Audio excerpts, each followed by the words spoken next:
सब प्रेम साहिब बंदगी। सदगुरु कबीर साहब के अनमोल शब्दों को, सदगुरु कबीर साहब के ज्ञान रूपी शब्दों को आप सभी सदगुरु कबीर साहब के मूल ग्रंथ कबीर बीजक से आप सभी उनके ज्ञान रूपी शब्दों को श्रवण कर रहे हैं। सदगुरु कबीर साहब ने संसार के समस्त लोगों को ज्ञान की अलख उस ज्योति को जलाने का काम किया जिससे संसार के समस्त प्राणी विमुख थे। सदगुरु कबीर साहब ने अपनी वाणी के माध्यम से लोगों को चिताने का काम किया, आध्यात्मिक जगत में एक अनोखा और भक्ति का मार्ग बनाने का काम किया।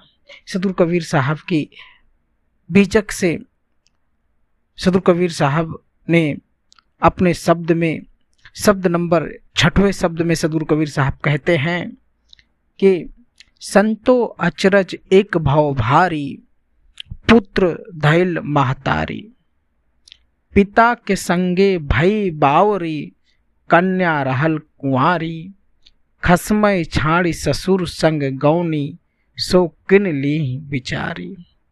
भाई के संग ससुर गौनी, सासहु सावत दीनहा, ननद भौज पर पंच रचो है, मोर की कही लीना।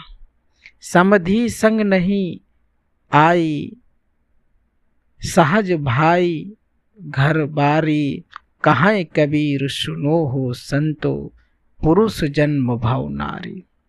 सदगुरु कबीर साहब कहते हैं, हे संतो, हे लोगों, एक बड़ा आश्चर्य से भरी बात है कि पुत्र ने माता को पकड़ लिया है।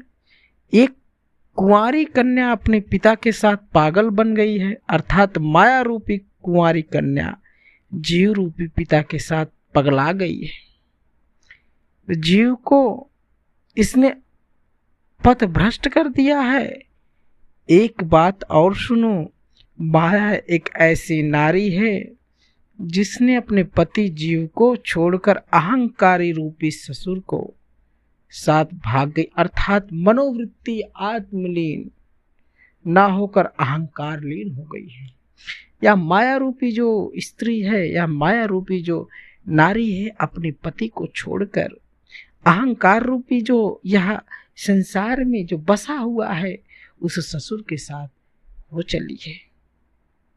मनोवृत्ति रूपी नारी अज्ञान रूपी भाई के साथ अपने ससुराल चली गई। संसारिकता ही उसकी ससुराल है और संशय रूपी सास की उसकी जो सौत बनी हुई है उसे दुख देती रहती है। ननद भौजाई का झगड़ा संसार प्रसिद्ध है। राग द्वेष रूपी ननद भौजाई एक दूसरे से कहती रहती है, तुम मेरा नाम क्यों लिया, तथा मेरा तेरा करके मनुष्य को परेशान में डालती रहती है। अहम घमंड इस प्रकार से भर जाता है मनुष्य के अंदर, तो वह मेरा तेरा करने लगता है। एक नारी समधि अर्थात निष्पक्ष बुद्धि के साथ नहीं आई, परंतु फिर भी घरवारी अर्थात संसारी बन गई। जीव को मनोवृत्ति ही वह नारी है। नारी का जन्म पुरुष से हुआ, अर्थात मनोवृत्ति रूपी नारी जीव रूपी पुरुष से ही जन्मी है। तात्पर्य यह है कि जीव जिस मनोवृत्ति में रहता है उसी का अनुभव करता है। यह मनोवृत्ति काम रूप रोगी रहेगी तो वह कामों में अनुभव करेगा। इस प्रकार जीव क्रोध लोभ शोक आदि का अनुभव करता रहता है। इसी काम क्रोध में दिन रात फंसा रहता है जीव। और जो यह माया रूपी नारी है वह निस दिन उसको खा जाती है, निस दिन उसको जलाती है, निस दिन उसे को भ्रम जाल में फंसाती रहती है। सदगुरु कबीर साहब कहते हैं, संसार के लोगों, इस माया रूपी नारी से बचकर रहो, नहीं तो आपको मुक्ति नहीं मिलने वाली।